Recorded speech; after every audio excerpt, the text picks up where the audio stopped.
Hey guys, how you doing? It's me, Alan here, LFC Red Chat. Happy New Year to you.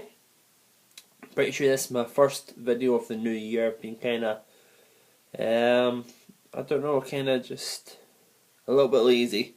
A little bit of the holidays lingering over, a little bit of the cold as well. Just really slowed me down on producing videos and putting them up and stuff. I did actually have a couple of videos to go up, but by the time I got around to trying to put them up, then YouTube wouldn't play with me. So, just fix the chair. YouTube wouldn't let me put them up. They were having a problem uploading videos at the time I was trying to put mine up. So they just kind of felt irrelevant by the end of it. So we're going to go over the usual thing. Make sure you follow me on Twitter and make sure you hit the subscribe button if this is your first time to the channel. Usual sort of thing for a review video. We're going to go over the 5 things that we learned. We're going to go into a little bit of stats, man of the match, and we're going to talk a little bit about the next game coming up. Make sure to add all your comments down below. The comments show will be recorded eventually with all your comments over the festive period. Also, make sure you look out for my Stevie Gerrard tribute video for him, and also transfer gossip coming up every day, and I'm going to record this transfer video after this one. Everything concerning Liverpool in the way of transfer gossip, and we'll sit down, we'll break it down, and we'll see if it's worth even reading. So let's get stuck in. 5 things that we learned. Number 1, Stevie Gerrard against Wimbledon still has it, and he's still willing to fight until the end, which I think is fantastic from. If you follow me on Twitter, you saw it actually during the game. I don't normally tweet during the game because I like to just watch the game and not really be too distracted from it. But I tweeted from the game. It's pretty much the same as what Jamie Carragher said as well by the end of it. That really it was just a little dig at all the folk that were saying, "Oh, thank goodness Stevie's leaving. You don't have that pressure having to pick him." If you're watching over here in the US, you had to deal with Alexi Lalas running his fucking mouth, talking about it's a good thing that Stevie's leaving. It's not a headache for Brendan Rodgers anymore to pick him and stuff like this. Blah blah blah. Fuck off, Alexi Lalas. See if anybody in the US believes that Alexi Lalas knows what he's talking about, I don't know. He's a clown. He's a total clown, and I've told him as much from this channel. He actually replied to me. If you want to look back through my tweets, I think it was way back in, I want to say October sort of time. If you want to do that, it's up to you. But he's a mug, so it was a little jab. I tweeted out, thank goodness, mockingly, thank goodness we're getting rid of our top goal scorer and someone that can score a world class free kick in the summer. Thank God we don't have to deal with that anymore. Was the tweet. It's just I'm sad that he's leaving. I know why he's leaving. I don't think he's been forced out. So. But I'll go into that in my tribute video for him. We'll talk about him and stuff like that. What he means to me, what he means to you guys. So if you want to add in that comment down below to be added into the tribute video, what does Stevie Gerrard mean to you? What's your favourite memory of him and stuff like that? And yeah, mine's a pretty recent one. It's up there on my list, but we'll go into that. We'll go into that at the video at that time. But I thought it was great that he was still up for it. He's still the leader, still the captain, still doing everything he can for Liverpool to win games. So number 2, I know it's Wimbledon. I know it's January. It's wet. It's disgusting. But that pitch was awful. That pitch was terrible. That's the kind of pitch that you really hurt yourself on. It really is. It's just by the point that you get a pitch that is that bad, something needs to be done.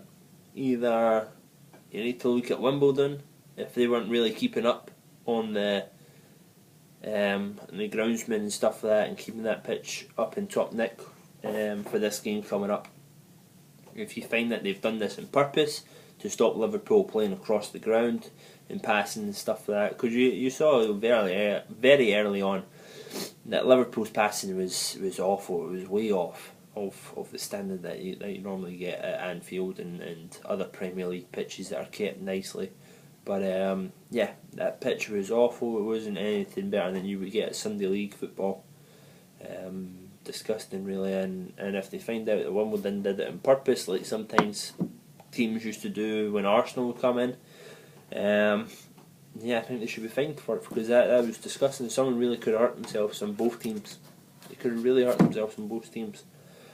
But moving on, number 3, it was a really poor performance. Somewhat due to the pitch, somewhat due to just because I think they thought, some of the players thought they were going to have a day off against Wimbledon. Totally not the case. Also, without Sterling and Lallana, unfortunately he's out injured now for at least a month. Without Sterling and Lallana, you really lacked movement in the final third. The players were grouped together like they were at the start of the year, and you weren't really getting a lot of movement, and you weren't really getting chances, and when you did get a chance, for whatever fucking reason, every single bastard is there, from Stevie G wanting to side foot the ball into the net. Ricky Lambert did it, Coutinho did it, Markovic did it. All of them just wanted to side foot the ball into the net. How do we get it? Just fucking blast at him. Made that goalkeeper look really good. Made him look really good. And I don't know why Liverpool like making opposition goalkeepers look really good at the moment, but they did. Because he was just saving everything. And it was easy, because it was all hit at his fucking face. So it was really easy for him. Number 4. The big man, Akinfenwa. He scored his goal. Totally Mignolet's fault. I don't know what he's doing. He should be a lot stronger than that going up for the ball. He's the only one in the pitch, or the only one in that box that can use his hands. And he completely fluffs it. Then the big man takes his goal pretty well. He just dives in there, Sunday League football sort of stuff. But I wasn't very impressed with him. For all this, so he's strong and whatever else. No, he's fat. He's fat. So let's get to the end of it. One Fox Sports was saying that he's £220. You know, whatever that is. Fuck that. Boy's more like £270, £280. Fuck, he's roly-poly. Waddling, he couldn't run. Waddling up the pitch and stuff like that, shaking his big fast. It's just not for me. I see the point in him. You know, he's big, he gets in the way and all that stuff, but it's nothing special to me for being fat. And believe me, I'm fat. You know, I'm 260, 250 pounds on a good day. There's nothing special to being this. I could go out and play like that, waddle around, chase after a ball, block people off, get my fat ass in the way, you know, stuff like that. It's not for me. Number 5. We'll look back on this one. A win is a win is a win. Okay.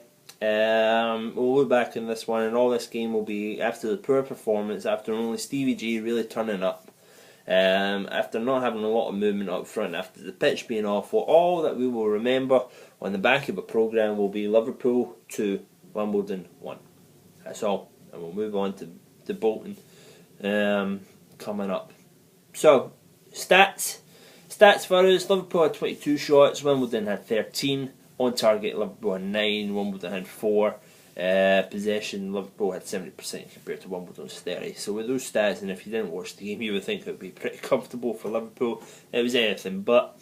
Liverpool let Wimbledon hang around. And that's when you get a big boy like Akinfenwa just rumbling, stumbling into the box and just hitting the ball off him. You know, 2-2 could have been easily 2-2. Could have been easily a defeat on the night if Wimbledon took the chances a little bit better.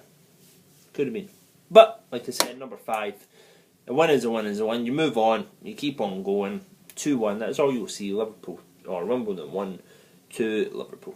You know, that's all you'll see in the back of a programme. So, we move on from it. Man of the match for me has to be Stevie Gerrard. The only one that turned up, like I said.